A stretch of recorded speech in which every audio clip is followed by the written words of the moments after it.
Please guys मला comment मध्ये नक्की सांगा कुकर मध्ये काही इश्यू आहे का। चला मी माफी मागतो कारण सर्व चुकी माझी आहे। व्हिडिओच्या नादात मी या गोष्टी करत होतो तर खरंच पुन्हा अशी चूक नाही होणार माझ्याकडून। नमस्कार मित्र, मी आहे सिद्धेश बबडे। आपल्या यूट्यूब आणि फेसबुक चॅनल मध्ये आपलं स्वागत करतो। तर तुम्ही किचन बघताय आणि याची अवस्था अशी का झालेली आहे कारण आई सुद्धा घरात नाहीये, बाबा सुद्धा नाहीये, बायको सुद्धा कामावर गेलेली आहे। तर हे सगळी जबाबदारी माझ्यावर आहे आणि आई आणि बाबा संध्याकाळी घरी येणार आहेत, गावाला गेलेत। तर जेवण सुद्धा रेडी नाहीये, बायको पण कामावर गेलेली आहे। तर माझं डोकं हँग झालेलं आहे। मुलीला मी आता ट्युशनला सोडून आलेलो आहे। तर जेव्हा फॅमिली आपल्यासोबत नसते तेव्हा मुलीची जबाबदारी सोबत त्यांच्या जेवणाची जबाबदारी आपल्यावरती पडली जाते। आणि तर बघूया आपण आज त्यांच्यासाठी काय करू शकतोय का। हा सगळा राडा पडलेला आहे बघा।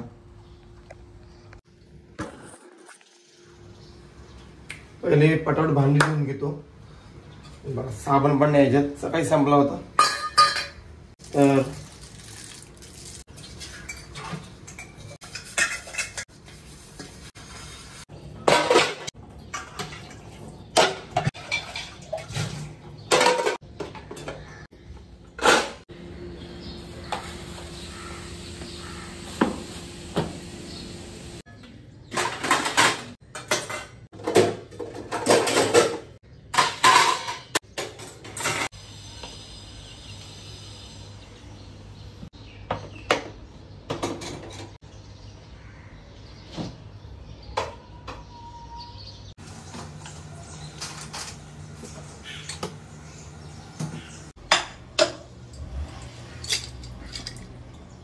मुलीची खेळणी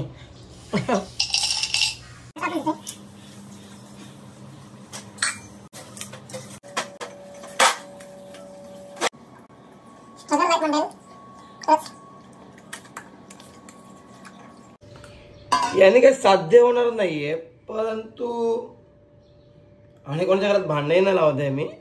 कारण भरपूर असे मेसेजेस येतात अशी कामं केल्यावरती की आमच्या घरात भांडणं लावू नकोस।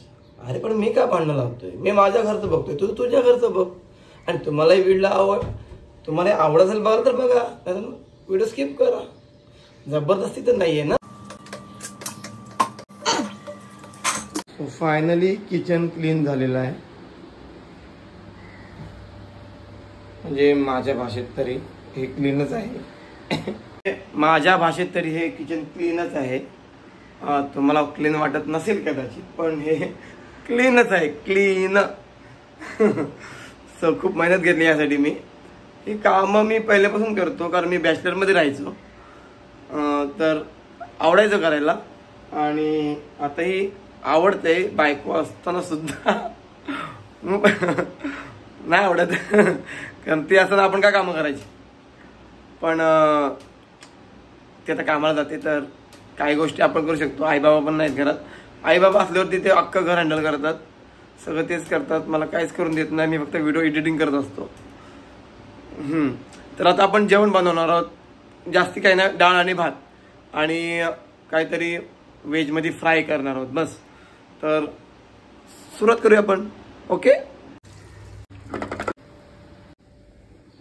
Oh shit shit shit shit, चालतंय आपल्याला धावाचं आहे, आपल्याला धावाचं। आता 4 शिड्यामध्ये डाळ ठिंडा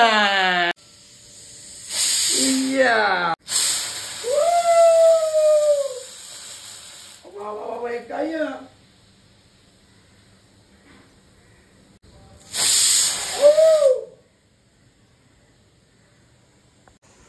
प्लीज गाईज मला कमेंट मध्ये नक्की सांगा कुकर मध्ये काही इश्यू आहे का।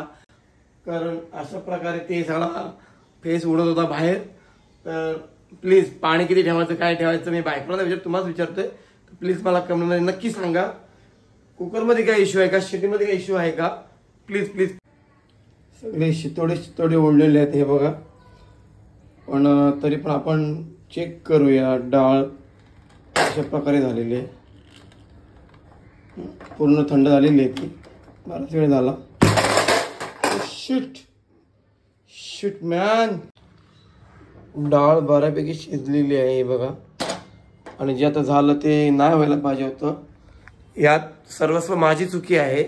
व्हिडिओच्या नादात मी काय करून बसत होतो आणि काय झालं असतं तर थोडी घाई केली असती मी तर तो खरंच अजून बराच झाला असता. ते उडलं असतं वरती.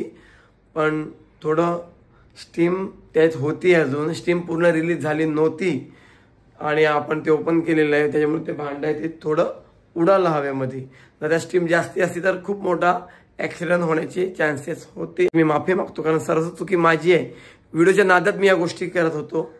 तर खरंच पुन्हा अशी चूक नाही होणार माझ्याकडून. आता मी मुलीला आणायला चाललोय ट्युशनवरून.